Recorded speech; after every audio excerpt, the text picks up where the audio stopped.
ફરી એકવાર સ્વાગત છે આપનું ઝટપટ રસોઈ વિથ સોનલમાં। આજે આપણે બનાવશું ગુલાબની પાંદડીનું શરબત સિરપ। એના માટે મેં લીધા છે 10 થી 12 નાના નાના ગુલાબ। એની મેં પત્તી ધોઈ નાખી છે। એમાં નાખવા માટે મેં લીધી છે 400 ગ્રામ ખાંડ। હવે એક લોયું લીધું છે જે એકદમ જાડું છે, એને મેં 4 મિનિટ પહેલા તપાવી લીધું હતું અને હવે એમાં આપણે ખાંડ નાખીએ છીએ। આ સ્ટેજ ઉપર આપણે પાણી નથી નાખવાનું, ખાંડને સતત હલાવતા રહેવાની છે અને કેરેમલાઇઝ કરવાની છે। આનો ટેસ્ટ છે ને બહુ જ સરસ આવે છે।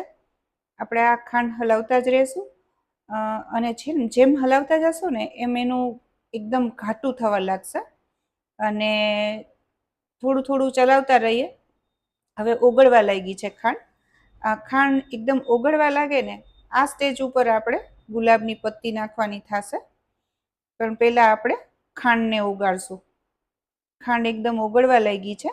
હવે આપણે ગુલાબની પાંદડી નાખી છે અને સતત હલાવતા રહીએ।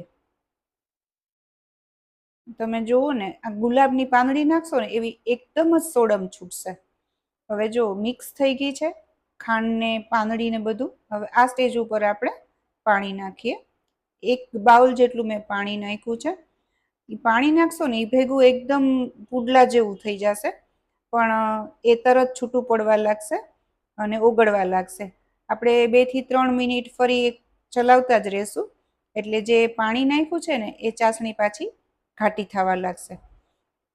થોડી વાર ચલાવતા જ રહીએ આપણે અને થોડી વારમાં આપણું આ શરબત સિરપ રેડી થઈ જશે।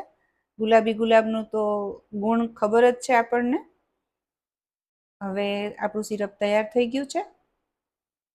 તમે જોઈ શકો છો આખી ગુલાબની પાંદડી દેખાય છે। હવે આપણે 1 ગ્લાસ જેટલું દૂધ લેશું। એની અંદર આ મોટો ચમચો ભરીને એનાથી થોડુંક ઓછું એટલું સિરપ નાખશું અને બોસથી ચર્ન કરી નાખશું। તમે જુઓ આ શરબત રેડી છે। ઉનાળામાં ખૂબ મજા આવશે। આ શરબત તમે ઘરે બનાવજો, કોમેન્ટમાં જરૂરથી જણાવજો કેવું બન્યું છે। જો વિડીયો ગમે તો લાઈક ને શેર કરજો। નવા હો આપ ચેનલ ઉપર તો સબસ્ક્રાઈબ જરૂર કરજો। Thank you.